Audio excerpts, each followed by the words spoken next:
Assalamualaikum semuanya, terima kasih sudah hadir. Hari ini kita ada kegiatan praktisi mengajar yang berjudul Server Security in Information System.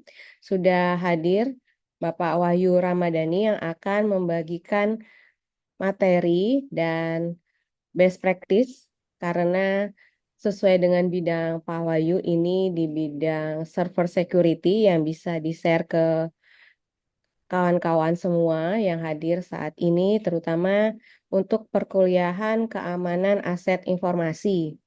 Ya, jadi ini bisa jadi pengayaan untuk kalian di dunia nyata, pekerjaan, nah bagaimana cara mengelola server dan security-nya. Oke, untuk mempersingkat waktu, saya persilakan Pak Wahyu untuk memulai dan bisa share screen ya, Pak. Ya, Assalamualaikum warahmatullahi wabarakatuh. Jadi, Waalaikumsalam. bahkan nanti nggak usah panggil saya Pak Wahyu ya, teman-teman. Saya juga sama kayak kalian kok dari SI juga. Panggil abang aja. Saya dari angkatan 18. Di sini saya udah bekerja di salah satu perusahaan perbankan di Indonesia, bank swasta di BCA Finance. Di sini kita nanti akan bahas tentang salah satu materi di kerjaan saya, yaitu di bagian server. Saya sendiri itu di server itu udah sekitar hampir udah 1 tahun kerja ya. Di perusahaan sendiri itu ada 3 jenis server yang kita pakai. Yang pertama itu ada cloud server. Cloud server ini teman-teman yang biasanya teman-teman tahu kayak AWS, Google Cloud, Alibaba Cloud, atau service-service cloud lain. Jadi maksudnya adalah sebuah server yang mana di-manage sama perusahaan pihak ketiga atau eksternal perusahaan. Lalu kita tahu nih posisi servernya ada di mana. Terus gimana cara mereka ngelola. Yang penting kita tahu kita udah siap resource aja buat apa tuh namanya menggunakan si server ini. Lalu berikutnya itu ada private server. Private server ini server yang biasanya dikelola sama perusahaan kita sendiri. Jadi kita tahu nih bentuk fisik servernya ada di mana. Terus yang ngelola itu kan kita sendiri, kita bisa ngelihat penggunaan resource dan lain-lain. Nah, kedua server ini yang cloud sama private ini itu tuh untuk apa yang bisa dilakukan itu sama persis. Cuman bedanya dari segi pengelolaan saja. Untuk si cloud server sendiri, kan dulu lagi booming tuh sekitar tahun 2020 sampai 2021 ya teman-teman. Nah, di situ cloud server booming karena pengelolaannya tuh gampang. Kita nggak perlu tahu di mana server, lalu kita nggak perlu tahu di mana server itu berada, kita nggak perlu tahu biaya untuk investasi awalnya berapa. Tapi makin ke sini, si cloud server ini punya kekurangan karena harganya itu ternyata lebih mahal.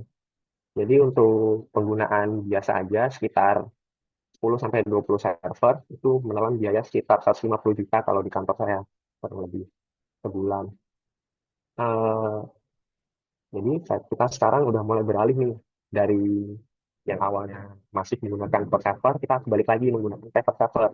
Tapi kita bikin seolah-olah itu adalah cloud. Nah, jadilah sebuah private cloud server. Jadi nanti ada tim khusus yang mengelola si private server ini sehingga dibentuk jadi cloud server. Nah, kelebihannya si private server sendiri, kita tuh biaya investasinya di awal ngeluarin. Jadi kita bisa ngeluarin, emang biayanya cukup besar sih, bisa sampai untuk satu data center itu bisa 10 sampai 20 miliar investasi awalnya. Tapi kita untuk kedepannya itu nggak perlu ngeluarin biaya 150 juta sebulan gitu, nggak perlu lagi. Jadi kita cuma tinggal gimana nge-manage si server ini. Terus kita juga tahu nih, si server ini aman apa enggak. Soalnya ada, nah dengan adanya private server ini, untuk keamanannya kita bisa mengatur sendiri lah gimana. Terus kenapa sih si server ini perlu banget sih kita lindungin? Jawabannya tuh karena kita di server itu bisa dibilang kayak misalnya teman-teman udah berhasil dapat akses ke server, itu semua data, semua aplikasi, semua hal-hal yang berkaitan dengan perusahaan itu ada di situ semua. Jadi ini ibaratnya tuh kayak pertahanan terakhir dari teknologi informasi. atau TIK. Nah, ketika ini berhasil dibobol, ya udah lenyap udah semuanya. Bisa diambil alih sama penyerang. Jadi itu mengapa penting sekali buat mengamankan satu server. Untuk jenis ancamannya sendiri, itu sebenarnya banyak sekali. Cuman untuk sekarang saya mau jelasin tiga aja nih. Ini yang paling sering kejadian di mana-mana. Yang pertama DDoS attack. DDoS itu ancamannya berupa serangan yang terlalu banyak. Jadi nanti bisa si server itu dibanjiri sama serangan-serangan dari luar. Efeknya itu bisa si server itu down atau nggak bisa dijalanin lagi. Lalu ada brute force attack. Brute force ini biasanya dilakuin ke perusahaan yang nggak melakukan yang namanya multifactor authentication atau atau membatasi penggunaan password. Jadi untuk di brute force sendiri itu biasanya kayak random attack gitu. Lalu ini yang paling sering terjadi itu malware, malware atau virus. Kalau virus biasa itu teman-teman itu bisa bikin si server jadi nggak bisa diakses sementara, cuman masih bisa dipulihkan. Cuman kalau malware itu servernya tuh bisa kekunci atau kelok. Nah, si kuncinya sendiri tuh yang punya tuh cuma si penyerang doang. Jadi nggak bisa di-decrypt sembarangan. Ya, oke, next. Gimana sih kita melakukan yang namanya pengamanan ke server untuk hindarin minimal tiga serangan tadi ya? Itu yang pertama kita melakukan yang namanya pembaruan berkala.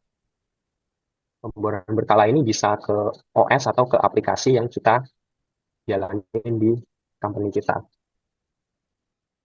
Lalu berikutnya untuk melakukan pertahanan server, kita butuh yang namanya firewall atau dan juga UDS atau IPS.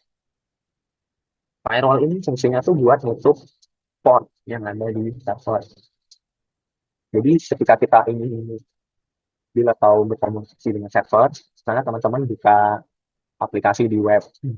Aplikasi di web itu biasanya berjalan di port 80 atau port 443. Nah, port 80 itu digunain di web yang nggak HTTPS.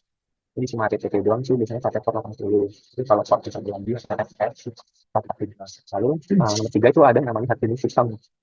Hardening ini dilakukan buat, sebenarnya teman-teman tahu hardening nggak? Jadi tahu sih. Jadi hardening itu tuh kayak sejenis gimana sih bikin satu OS atau satu perangkat tuh punya standar keamanan yang mumpuni. Dari yang namanya data center. Untuk data center sendiri itu fungsinya sebagai server utama. Misalnya data center ini ada di ada di dekat kantor kita, jadi kita mudah tuh buat mengelola si data center. Oke, next kita kalau nggak ada pertanyaan kita ke arsitekturnya dulu aja. Dari situ teman-teman bisa lihat di sini untuk layar paling atas sendiri itu biasanya diakses sama developer kita. Jadi tim dev itu pun nggak ngerti yang ada di tim infrastruktur ini, yang di bagian OS sama compute server. Bahkan storage server ini sampai tidak ada yang tahu. Nah, kita sebelumnya foto bersama dulu ya untuk kegiatan hari ini. Tolong kawan-kawan di open cam. Nanti yang dapat hadiah tadi si Rapsa sama Ahmad Fadila ya Bu. Boleh nanti DM IG Abang buat IG-nya minta apa, Wahyu? nomor OVO-nya. Ah, mereka tahu Bu. Masa nggak tahu, kan dulu kan senior kan disuruh follow Bu. Oh iya, iya, iya. Oke, Iya, kita mereka siap tahu ya. sendiri lah Bu. Foto Ya. 1, 2, 3. Yang slide kedua. 1, 2, 3. Sekarang slide ketiga. 1, 2, 3. Oke, sudah semua di foto. Terima Iya kasih Pak. semuanya.